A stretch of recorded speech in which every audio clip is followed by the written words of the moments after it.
Jennifer, I can't hear you. Hello, everyone, and welcome. This is the latest Tech Talk on IEEE 802 networking standards, and today we're focusing on wireless regional area networks, or TV whitespace. My name is Jennifer McLean. I'm Senior Manager of Education Products with IEEE Educational Activities, and I will be helping to moderate today's event. IEEE is the world's largest technical professional organization dedicated to advancing technology for the benefit of humanity. Please note a few housekeeping items before we get started. At the bottom of your screen are engagement tools that are resizable and movable, so you can move them around to make the most out of your dashboard space. We encourage questions for today's panelists, and you can submit them through the Q&A widget on your screen or click the purple Q&A icon at the bottom of the screen, and we'll answer as many questions as time allows. If you click the green resources icon at the bottom of your screen, you'll find more information about IEEE 802 standards and past and future virtual events. Finally, the on-demand link, which will include a copy of the presentation for today's Tech Talk, will be emailed to all registrants approximately 2 hours after we finish. If you would like to tweet about this event, please use the hashtag IEEELearn. So let's get started. Our panelists today are Paul Nikolic and Dr. Apurva Modi. Paul Nikolic is chair of IEEE 802 LAN-MAN Standards Committee, overseeing 75 active technical standards and the 50 concurrent projects for wired and wireless networking applications. Apurva is chair of IEEE 802.22 Wireless Regional Area Networks Working Group. And now I'll turn things over to Paul. Thank you, Jennifer. Before we get started, I just want to make sure everyone understands that these views that we're going to be presenting today are Apurva and my views and not the views of the IEEE. So with that,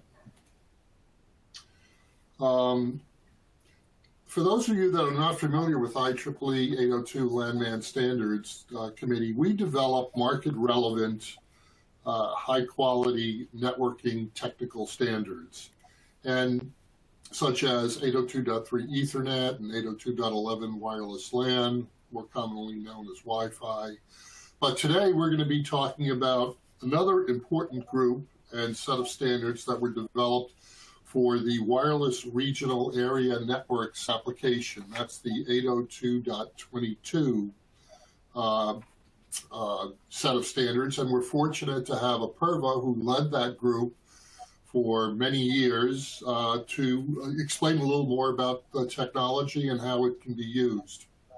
So with that, we're going to be talking about TV white spaces and 802.22 Wi-Fi systems on wireless regional area networks, and the technology is especially useful for serving less densely populated areas, such as rural areas, developing countries where most vacant TV channels can be found. And this has become a significant issue, especially with the increasing value and need for broadband access. So with that, I'd like to kick it off with Apurva. Apurva, can you explain why providing broadband connectivity in rural areas has been a challenge in developed and developing countries? Absolutely. And Paul, first of all, I'm very happy to be part of this panel and this Tech Talk. I really appreciate all the work that IEEE does. Under your leadership, Paul, the 802 standards have flourished. And you can see Wi-Fi everywhere. You can see Ethernet everywhere, Zigbee and other standards. So 802 has got a history of producing fantastic standards. They're market relevant, but they also make a huge impact in the community across the world. And so I'm very happy to be part of that. So you asked a great question, Paul. And there have been many surveys done. The International Telecommunications Union has done lots of surveys. The United Nations has done a lot of surveys. Lots of surveys, they've said that rural broadband is a necessity. That would really increase the per capita income of people. In fact, when you provide internet connectivity, the per capita income of the people jump. The difference between the developed country and the developing country or underdeveloped country has been exactly that they don't have access to internet connectivity. And when they do get internet connectivity, they actually increase or double or triple the amount of per capita income that they get. So this table that you see over here is very interesting. This was actually research done by Richard Thankey from UK. And he presented this also to the United Nations in ITU. But what this does is it basically divides the whole world in 7 billion people. The first billion people, they represent people who are present in the developed countries. So you see that their average annual income is about $29,000. And their affordability per month is about $205. So they can actually spend $205 per month for all their telecommunications need. Now, 2 billion people, you can see the per capita income is reducing, and you can also see that their monthly spend, this is average, remember? So this is an average across the board. I mean, so for example, even in the United States, for some people, $205 per month is nothing, right? But for a lot of people, spending $205 per month on their telecommunications need is a significant amount of money. And now you start going to the 4th and the 5th and 6th and 7th, where 6th and 7th billion people, they represent the most underdeveloped countries. These are the countries that are present in, sub-Saharan Africa and, South America and others. And you can see that basically the average annual income is very small. And their monthly communication spend is like, less than $12, right? So this is not an easy task. If you really want to provide universal broadband connectivity, what we need is basically, equipment that is affordable. Second thing is that we need regulations. Once again, there's a choice that the governments have to make between the licensed ecosystem and license exempt. Just as I can go to the store and purchase the Wi-Fi equipment and I can deploy it and I can use it because Wi-Fi frequencies on which they operate, they're license exempt. And so I don't have to pay anybody for using those spectrum. That creates a huge difference. And also the government programs, right? So for example, the Universal Services Fund is one of the major drivers that is actually, driving a lot of these new things. The Rural Development Opportunities Fund within the Federal Communications Commission that just came about yesterday, and many other issues, right? So in the United States, especially the Federal Communications Commission has done or made significant progress on understanding that rural development, even in the United States, is a real problem.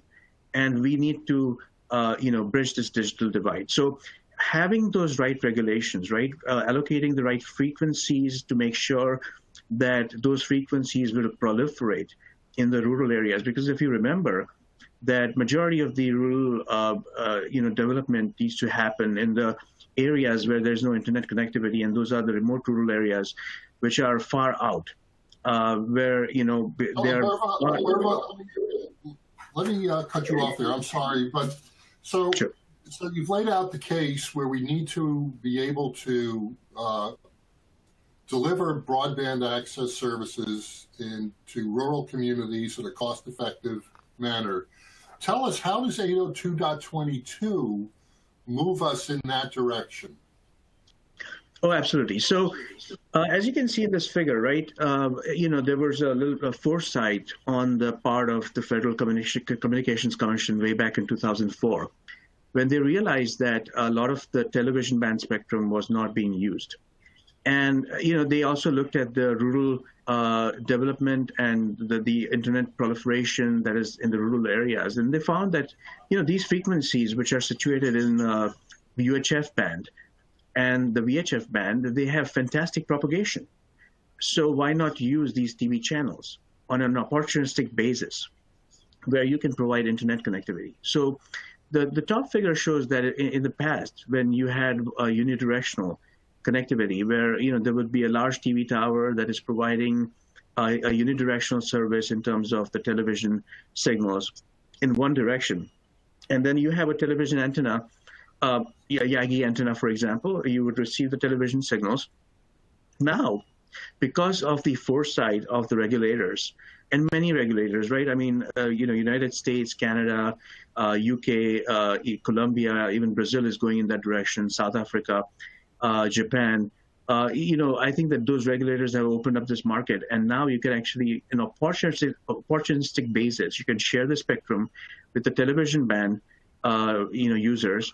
They are going to be always be the primary, and as long as you don't interfere with them, you can use the TV channel. So you can see the lowest part of this figure where on a channel there was nothing before, it was not being used, and now you can actually, provide internet connectivity. Excellent. Apurva, take us through some of the advantages of 802.22. What were some of the specific capabilities that you and your group designed the specification to meet? Sure. Yeah. So that's a great question. So first of all, we basically wanted to make sure that our core uniqueness remains in place, and that uniqueness was basically we wanted to cover a large distance, because as you know that in the IEEE 802, when we actually submit a project authorization request and the criteria for standards development, one question that comes about is that what is the uniqueness about the standard?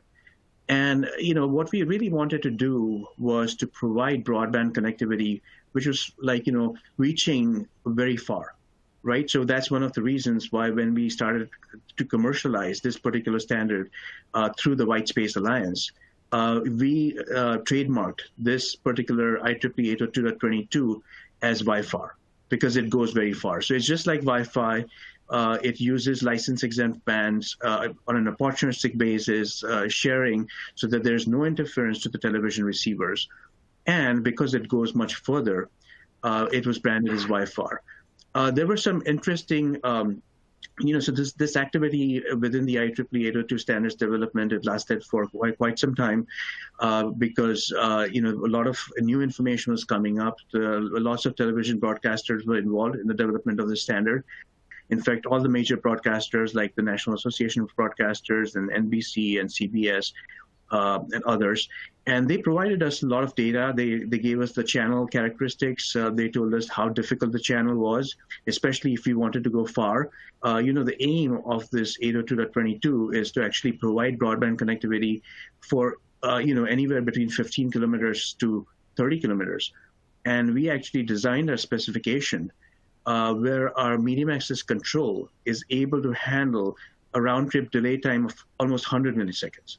So, the standard was designed in such a way that, and just a correction here, not 100 milliseconds, but 100 kilometers, right? So, we explored many different things, including the bounce, the ionospheric bounce that might create some sort of tunneling effect.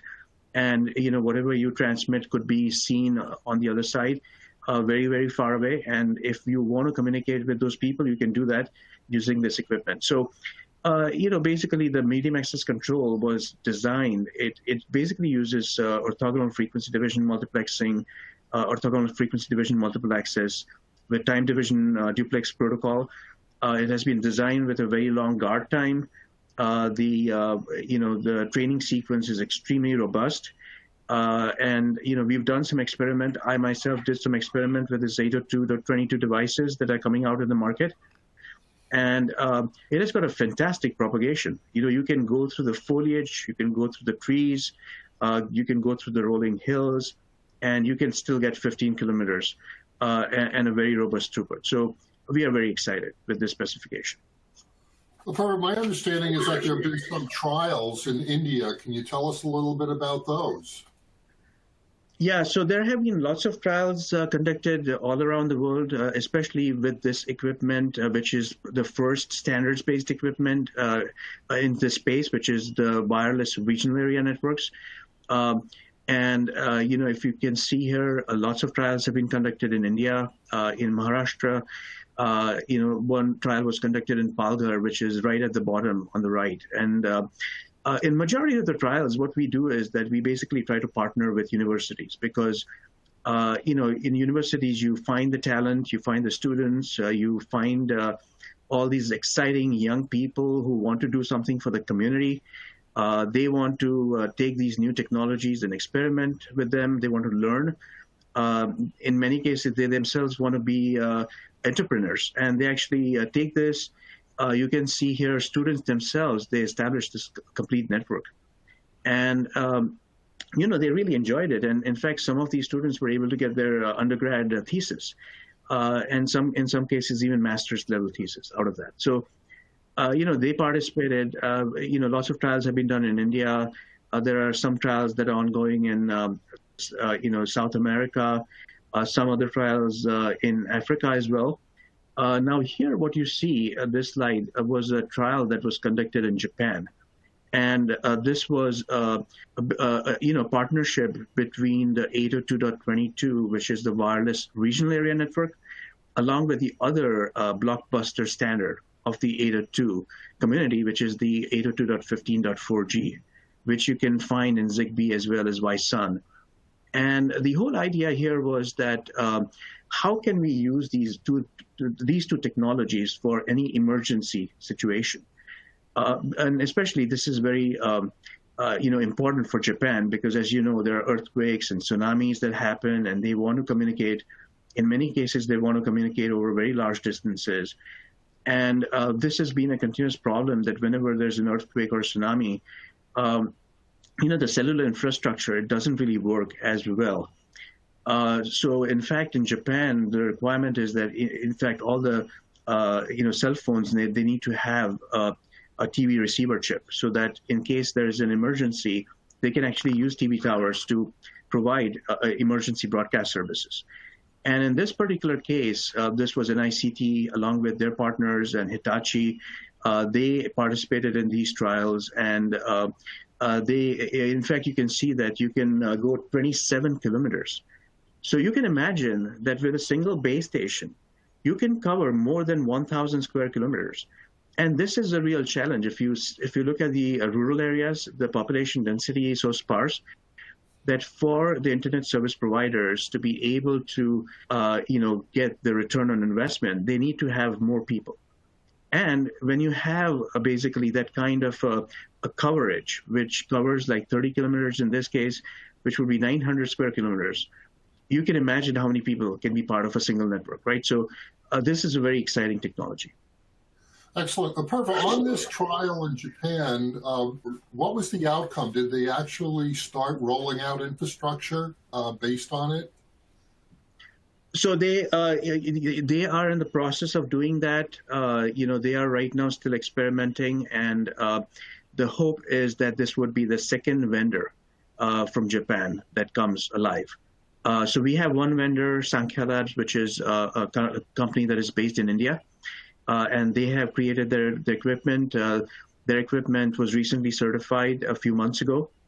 And that is a very exciting development in the 802.22 space. So in fact, this product, the 802.22 product, is available on the market right now. And we are hoping that there will be another manufacturer that comes alive from Japan. Okay, excellent. So let's move on to the applications. Summarize the applications. We've got several of them here that you've put together, and Sure. then I want to open it up to Q&A from our live audience. So take us through the apps. Yeah, so this technology has got broad sets of applications, right? This is not just for rural broadband. You can use it in many different ways. So we've had many trials going on. Of course, triple play, which is voice, video, and data. You can also use it for cellular offload. There are some new emerging cases that are coming up. For example, in New Zealand, we have a trial going on where this technology is used in the logging industry. In Africa, we are using this technology in the mining industry because, as you know, that in many cases, mining it requires long distance connectivity.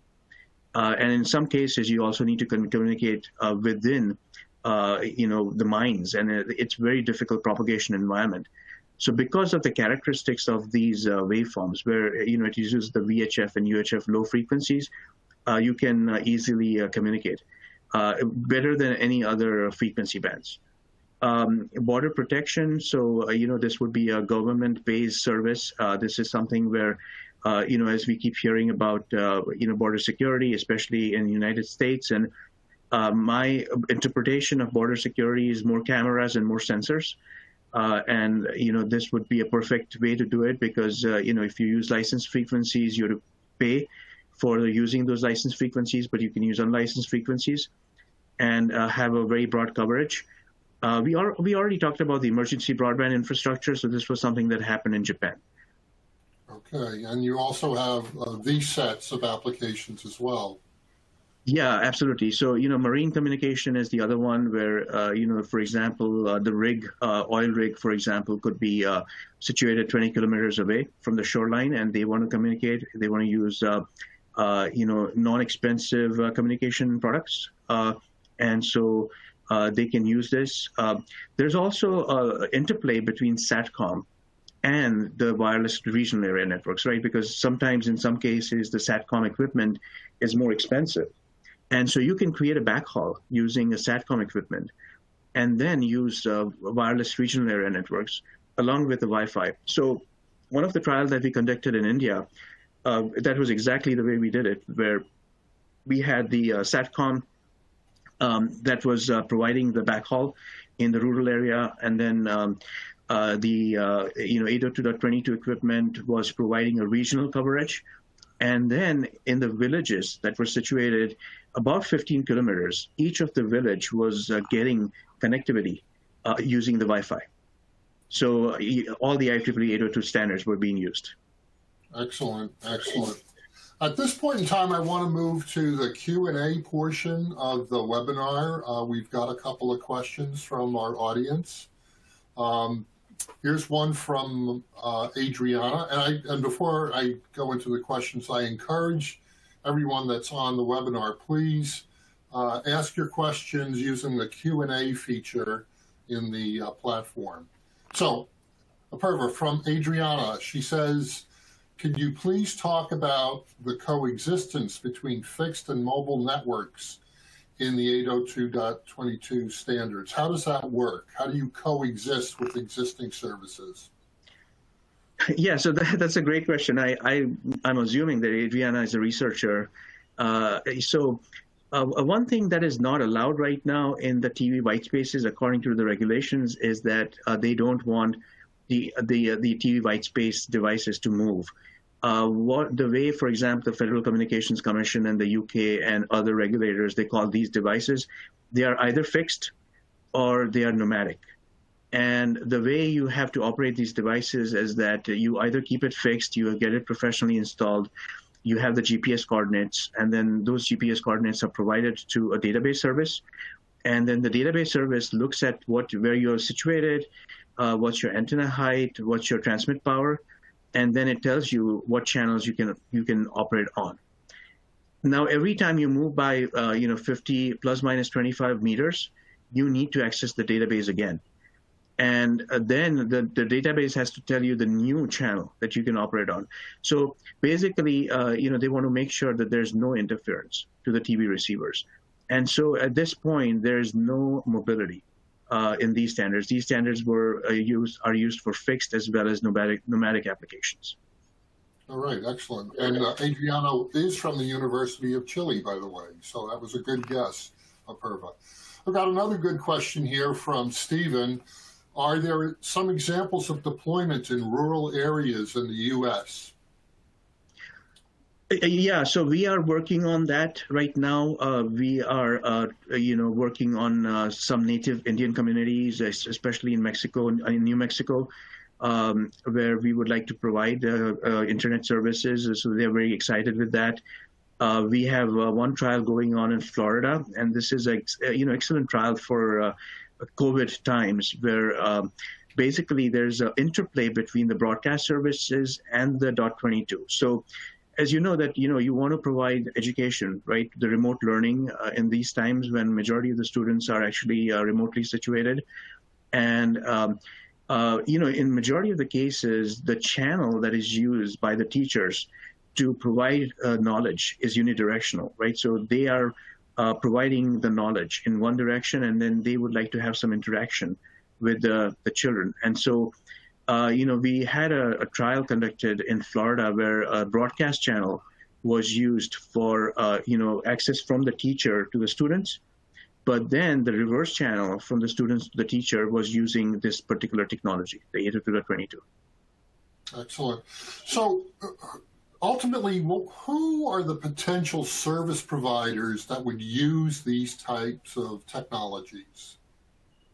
Yeah, so, this is going to be very diverse, right? It's going to be rural broadband cooperatives. This is going to be smart grid vendors, electric cooperatives, even the power grid operators, for example. We keep talking about power grid network. In fact, the power grid network is not an electricity network. It is actually half telecommunications network, because the amount of telecommunications that is required in maintaining the power grid is phenomenal. So power grid manufacturers, they are also, customers for this technology, people who do deployments of oil rigs, for example, in United States and elsewhere. Of course, the wireless internet service providers.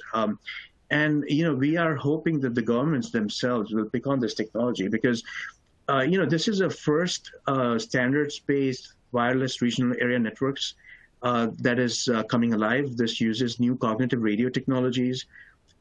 We have seen tremendous interest, especially, working with our university partners, because they want to get access to these radios, and they want to add new capabilities like spectrum sensing on it, so that we can do a more effective sharing of spectrum.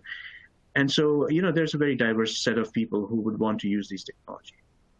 Excellent. I have a slightly more technical question for you from Randolph. He asks, can you address what limitations are presented by the limited bandwidth? Yeah, that is correct. So, the TV channels in the United States is about 6 megahertz wide, and 8 megahertz in different countries. And so you can imagine that, you can't really break Shannon capacity, right? So Shannon capacity is defined as the bandwidth times log to the base 2 of 1 plus the signal to noise ratio. And, based on the signal to noise ratio and the bandwidth, this is the capacity that you get. And so a 6 megahertz channel will give you anywhere from 15 to 20 megabits per second.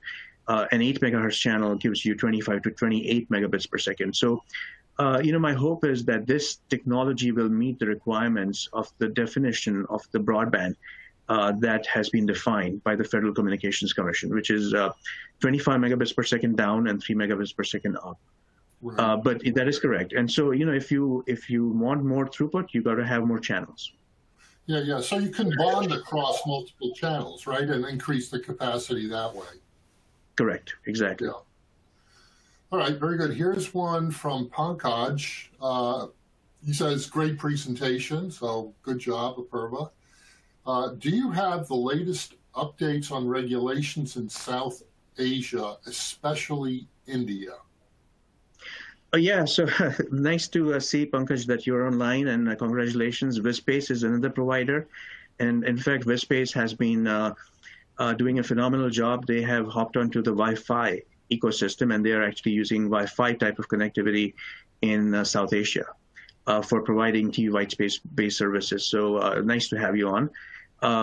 So we've been in touch with the regulators in Thailand, and other parts. Nepal has been interested in basically creating regulations around the space. Especially you can imagine in very hilly terrain in Himalayas, providing rural broadband connectivity is such a big challenge. And because of the VHF and UHF propagation characteristics, you can go a little bit further than you would be able to go with higher frequency bands, which are pretty much point to point. So, there's an interest from those countries, and then we continue to talk. I think South Korea was the latest one that is now allowing TV whitespace services. So that is phenomenal, and so we continue to make some inroads in those countries. Excellent. Last question. We're approaching time. How can some of the people that are watching the webinar get involved? How can they engage in 802 and 802.22 and the deployment of this innovative new service? Yeah, so we would like people to be engaged. We like the energies that new people bring to this. We keep getting calls from different people, from the state of Washington, for example, where they have national parks and they want to deploy their services, and then emerging use cases, interesting use cases where you want to provide the services, and sometimes we haven't even thought of those applications, right? So, my contact information is provided in this presentation. You can reach out to Paul. You can reach out to IEEE staff. Of course, the Whitespace Alliance is moving forward, taking this standard, and we are going to make further progress on it, on the development. So feel free to reach out. All the contact information is there, even for the Whitespace Alliance. But we would love to hear back from you.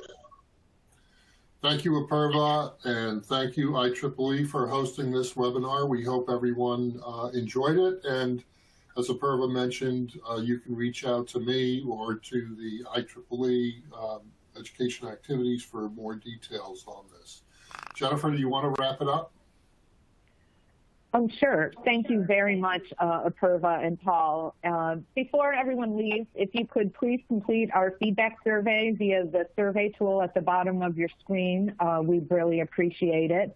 And as we mentioned at the beginning, the on-demand link for today's event will be emailed to everybody in about 2 hours.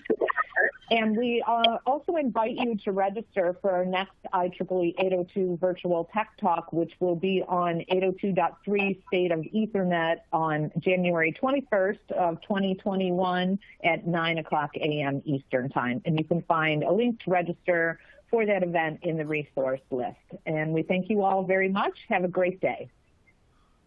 Thank you. Thank you. Take care, everyone.